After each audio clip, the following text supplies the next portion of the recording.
पहले तो समझती हूँ कि पंजाब हुकूमत को इस वक्त हमें खराज तहसीन पेश करना चाहिए कि पहले भी जो हुआ, साथ साहब को बड़ी हंसी आ रही है लेकिन चले कोई बात नहीं, अच्छी बात है, बड़े दिनों बाद इनका हंसता मुस्कुराता चेहरा नजर आया हमें।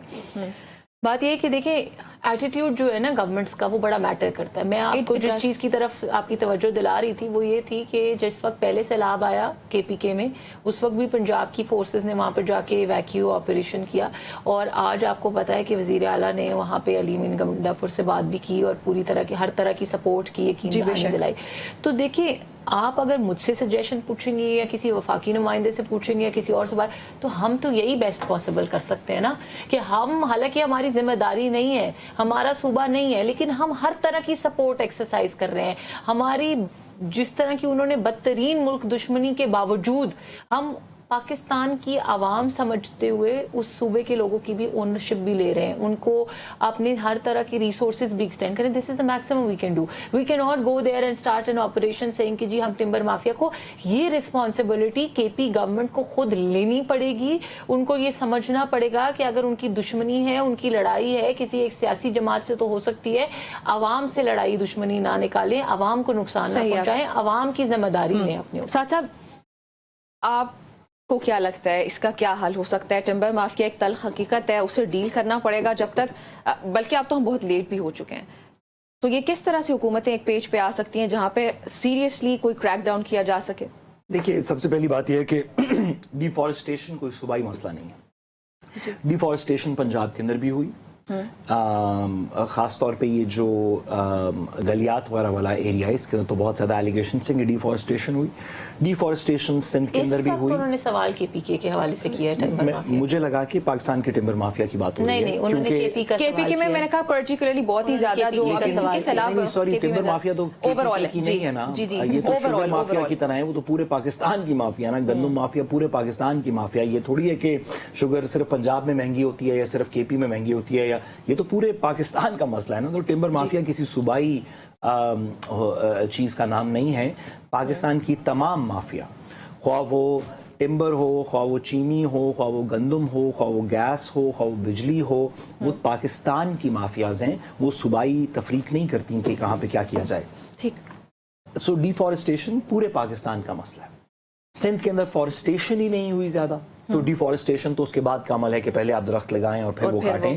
सिंध के अंदर तो जो फॉरेस्टेशन का अमल, जो कि सिंध का भी एक फॉरेस्ट डिपार्टमेंट है, उसको भी एक बजट दिया जाता है। बलूचिस्तान का एक फॉरेस्ट डिपार्टमेंट है, उसको एक बजट दिया जाता है। इन सूबों के अंदर तो कभी फॉरेस्टेशन ही नहीं हुई।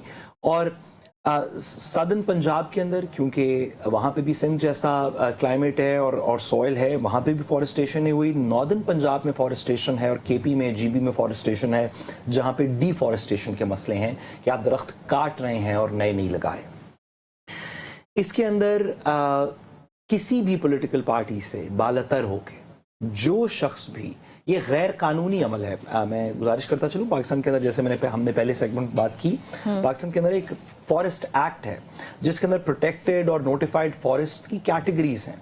उसके अंदर ये बताया गया है कि इवन हुकूमत ये फैसला नहीं कर सकती कि जो एरियाज प्रोटेक्टेड फॉरेस्ट हैं आप उनको अनप्रोटेक्टेड कर दें।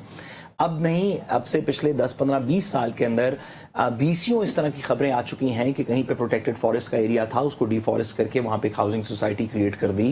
कहीं पे प्रोटेक्टेड फॉरेस्ट का एरिया था, उसको डिफॉरेस्ट करके कोई कमर्शियल एंडेवर शुरू कर दिया। इंक्रोचमेंट्स हो गई, डिफॉरेस्ट करके इंक्रोचमेंट्स हो गई। गलियात के अंदर इस तरह की बहुत सारी एग्जाम्पल्स हैं। पाकिस्तान को इसकी इन्फोर्समेंट को, जो हमारा फॉरेस्ट एक्ट है उसकी इन्फोर्समेंट को सीरियसली लेना पड़ेगा। ये एक अमल है जिसको, जो सिर्फ डिफॉरेस्टेशन से रोकेगा। जो रिफॉरेस्टेशन है कि वापस आप जंगलात लगाएंगे, उसके लिए तो आपको एक पूरा नेशनल नैरेटिव क्रिएट करना पड़ेगा, बजट क्रिएट करना पड़ेगा, उसकी अफादियत के ऊपर लोगों को बताना पड़ेगा क्या है।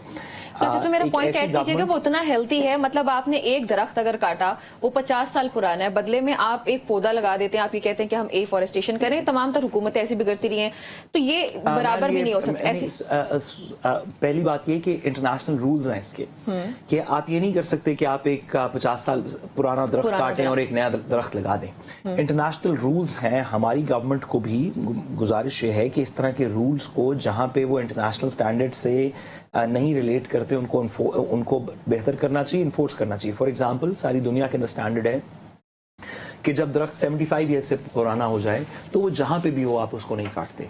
आपने इस तरह की सोशल मीडिया के ऊपर तस्वीरें देखी होंगी कि सीधी सड़क चलती जा रही है और फिर वो कर्व हो जाती है एक दरख्त को बचाने के लिए, बोट्सवाना के अंदर, श्रीलंका के अंदर, इस तरह की बहुत सारी जगह। तो कोई रूल्स क्रिएट करने पड़ेंगे कि जब एक दरख्त एक उम्र से ज्यादा हो जाए तो वो एक हेरिटेज का हिस्सा बन जाता है, आप उसको नहीं काटते। आप श्रीलंका चले जाए, 600 700 साल पुराने दरख्त जहां पे अलेजिडली गौतम बुद्धा बैठा and so on and so fourth मौजूद है। एक तो ये डिटरमिन करना पड़ेगा। दूसरा, इन्हीं रूल्स के अंदर ये हिस्सा है कि अगर आप लेट्स से कि किसी वजह से इजाजत हो कि आप 5 से 10 साल पुराना एक दरख्त काट लेंगे किसी एक मखसूस एरिया में, किसी स्पेशल वजह से आपने डैम बनाना है, कुछ और करना है, तो उसके भी कवानीन मौजूद हैं कि उस एक दरख्त को काटने के आप 4 दरख्त लगाएंगे, 5 लगाएंगे, 10 लगाएंगे, जो गवर्नमेंट्स इन्फोर्स करती हैं। यहाँ पे मुझे रूल मेकिंग की भी अभी तक आवाज़ कोई नहीं आई। हम इतने अरसे से, पिछले 2-1 दिन से तो डिफॉरेस्टेशन पे पब्लिक नैरेटिव सुन रहे हैं, ना रूल मेकिंग के ऊपर कोई बात आई कि ये क्या स्टैंडर्ड्स हैं जो पाकिस्तान के अंदर हैं, आप कितने पुराना दरख्त काट सकते हैं, नहीं काट सकते, कितने वापस लगाएंगे। और दूसरा, फिर उसको चलाने के जो इनिशिएटिव्स हैं उनका लॉन्ग टर्म प्लान क्या है, हमारा 10 ईयर 20 ईयर क्लाइमेट प्लान क्या है। अभी 26वीं तरमीम में क्लाइमेट को as a fundamental right constitution के अंदर एक्सेप्ट किया गया, तो हमारी उसके साथ की कॉरेस्पॉन्डिंग पॉलिसी क्या है, इसके ऊपर बात होनी चाहिए। मेरा ख्याल है पब्लिकली होनी चाहिए। बिल्कुल ऐसे